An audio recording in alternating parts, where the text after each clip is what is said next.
जय माता दी। कैसे हैं आप सबका स्वागत है मेरे इस यूट्यूब चैनल पर। आज का जो टॉपिक है वो ये है कि गुप्त नवरात्रि में किन किन सावधानियों को आपने रखना है। ऐसी कौन सी सावधानियों का आपने ध्यान रखना है जो कि आपको अ, सिद्धि के द्वार तक लेके जाए, जो आपको सिद्धि प्रदान कर सके। ठीक है, कुछ सावधानियां बहुत ज़रूरी होती हैं भक्ति में और अनुष्ठान में। जब आप साधना में बैठे हुए हैं तो आपको कुछ सावधानियों का ध्यान रखना होता है, क्योंकि वही सावधानियां जब खंडित हो जाती हैं तब आपकी जो साधना है वो भी खंडित हो जाती है। तो सावधानियों का ध्यान रखना बहुत आवश्यक है। कौन कौन सी सावधानियां हैं जिनका ध्यान रखना है, उसी के बारे में आज चर्चा करेंगे। चर्चा में आगे बढ़ने से पहले जल्दी से मेरे चैनल को सब्सक्राइब कीजिए, बेल आइकन दबाइए ताकि मेरे द्वारा अपलोड की गई हर एक वीडियो की नोटिफिकेशन आपको मिल सके। चलिए बढ़ते हैं वीडियो में आगे। देखिए, जब गुप्त नवरात्रि या कोई भी अनुष्ठान आपने रखा है, ठीक है, आप गुप्त नवरात्रि कर रहे हैं या आप दिवाली पर कोई अनुष्ठान कर रहे हैं, ठीक है, आप जब भी कोई अनुष्ठान रखते हैं तब आपको मान लो 21 दिन, 11 दिन, 31 दिन का अनुष्ठान आपने रखा है, 41 दिन का आपने अनुष्ठान रखा है, उस समय भी आपको इन बातों का ध्यान रखना है, इन सावधानियों को आपने बरतना है, ठीक है, ताकि आपको सिद्धियां प्राप्त हो सकें। अगर इन बातों के बारे में पता नहीं होता है तो हम गलतियां कर बैठते हैं और वही गलतियां हमें सिद्धियां प्राप्त नहीं होने देती। ठीक है, आपने सबसे पहले तो ये सावधानी बरतनी है, आपने किसी का भी झूठा नहीं खाना। आपको जब भी कोई वस्तु खाने के लिए देता है, आपने पहले तो ये देखना है कि वो वस्तु खाने वाला जो वो पदार्थ है वो किसी का झूठा तो नहीं है। आप किसी बच्चे का भी झूठा उस समय नहीं खाएंगे। अनुष्ठान जब आपने रखा है, जब आप साधना में बैठे हुए हैं, तब आपने किसी का भी झूठा नहीं खाना है। ठीक है, आपने अगर आप भोजन कर रहे हैं और भोजन में बाल गिर गया है, ठीक है, आपके भोजन में बाल है, तो आप वहीं पर उस भोजन को छोड़ देंगे और दूसरा भोजन लेंगे। आपने बाल वाला भोजन नहीं खाना है, क्योंकि ज़्यादातर लोग क्या करते हैं कि बाल निकला है तो बाल को निकाल कर फेंक देते हैं और भोजन खाना आरंभ कर देते हैं। ठीक है, आपने वो भोजन नहीं खाना है जिस भोजन में बाल निकला है। ठीक है, आपने वो भोजन बिल्कुल भी नहीं खाना है। आपने जब भी भोजन करना है ज़मीन पर बैठकर ही भोजन करना है। आपने बिस्तर पर बैठकर भोजन नहीं करना है, आपने ज़मीन पर बैठकर ही भोजन करना है। भोजन आप स्वयं पकाकर ही खाएं। ठीक है, आपने किसी दूसरे का हाथ का बना हुआ भोजन नहीं खाना है, क्योंकि कहते हैं जैसा खाओ अन्न वैसा बने मन। आप जैसा भोजन करेंगे आपका मन भी वैसा ही होगा। अब आपको क्या पता कि सामने वाला जो आपके लिए भोजन बना रहा है वो मन से कुंठित होकर भोजन बना रहा है या खुश होकर भोजन बना रहा है, ये आपको नहीं पता। तो इसलिए आपने अपना भोजन स्वयं ही बनाकर खाना है, तो वो ज़्यादा उत्तम होगा।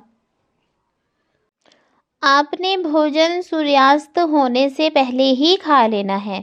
सूर्य अस्त होने से पहले पहले ही आप भोजन खा लें, वो ज़्यादा अच्छा है।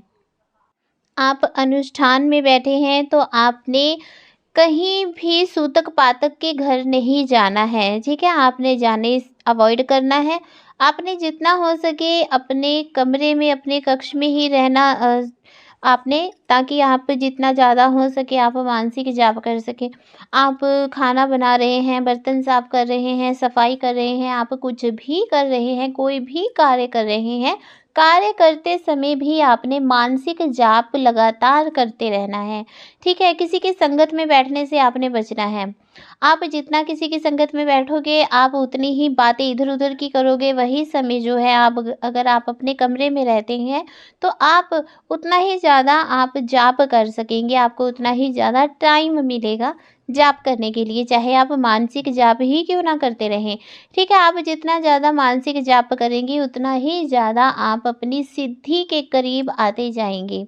तो ये बहुत आवश्यक है कि आप इधर उधर बैठने की बजाय, इधर उधर की बातें करने की बजाय, कहीं जाने की बजाय आप अपने घर में रहकर, अपने कमरे में रहकर या कोई काम करते हुए भी आप अपना मानसिक जाप रेगुलर जो है वो करते रहें।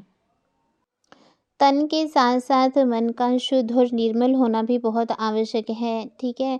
आप ये नहीं कि आप नहा रहे हैं, धो रहे हैं, लेकिन आप अपने मन में किसी के लिए भी कोई गलत भावना रखते हैं या किसी पराई स्त्री के लिए, पराए पुरुष के लिए आप मन में कोई मलिन विचार रखते हैं, तो वो भी आपके अ, सिद्धि की सफलता में रुकावट बन जाता है। इसलिए आपको अपने मन से मलिन विचारों का त्याग करना होगा, ठीक है? आपने उपवास रखा है, लेकिन आपका जो मन है वो कुछ चटपटा खाने का कर रहा है या बाहर का कुछ खाने का आपका मन कर रहा है, तो ये बातें भी आपको अपने मन में नहीं लाने देनी है, ठीक है? आप उपवास में हैं, तो अगर आपके मन में ये भावना आती है कि व्रत ख़त्म होते ही मैं ये बनाकर खाऊँगा, ये बनाकर खाऊँगी, तो उससे भी आप अपनी जो साधना से बहुत दूर हो जाते हैं, क्योंकि आप अपने आप पर कंट्रोल नहीं कर पा रहे हैं। आप अपने विचारों पर कंट्रोल नहीं कर पा रहे हैं, ठीक है?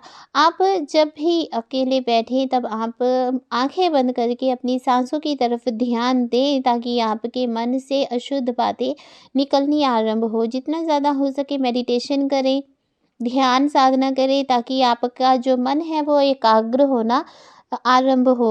एकाग्रता के लिए मेडिटेशन करना बहुत ज़रूरी है, क्योंकि मेडिटेशन करने से, ध्यान साधना करने से ही जो भाव है मन में आते, गलत भावनाएँ मन में आती हैं, गलत विचार मन में आते हैं, उन पर कंट्रोल किया जा सकता है। तो आपने जब भी अनुष्ठान पर बैठे हैं, तो आप 5 मिनट, 10 मिनट, 15 मिनट मंत्र उच्चारण से पहले 5, 10 या 15 मिनट के लिए ध्यान ज़रूर लगाएँ।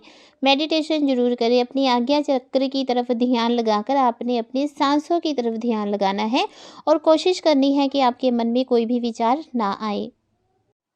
आप साधना में हैं, आप गुप्त नवरात्रि की साधना कर रहे हैं। यदि आप पुरुष हैं, तो आप किसी भी महिला का अपमान ना करें, ठीक है? आप हर एक महिला का, हर एक बच्ची का पूरा सम्मान करें, उन्हें सम्मान की नज़रों से देखें, मन में गलत भावना ना आने दें। अगर कोई स्त्री आपसे बड़ी है, बुजुर्ग है आपके घर में, जैसे आपकी माँ है, भाभी हैं, बहन है ना? तो आप उनके चरण स्पर्श करके उनका आशीर्वाद ज़रूर लें, ठीक है? यदि आप विवाहिता स्त्री हैं, तो आप अपनी सास की, अपनी जेठानियों की या अपनी बड़ी ननंद के पाँव छूकर उनका आशीर्वाद ज़रूर लें, क्योंकि कई बार हमारे जो मंत्रोच्चारण होते हैं या अनुष्ठान में कुछ गलतियाँ हो जाती हैं, तो हमारे बड़ों का जो आशीर्वाद होता है वो हमें सफलता प्रदान करवा देता है। तो इसलिए अपने से बड़ों का आशीर्वाद लेना बहुत ज़रूरी है।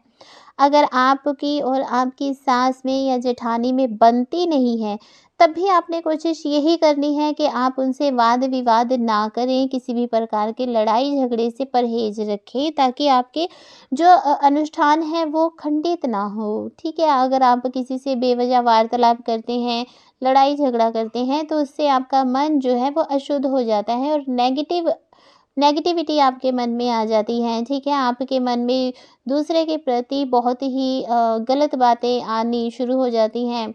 कई बार आप गाली-गलौज भी कर देते हैं।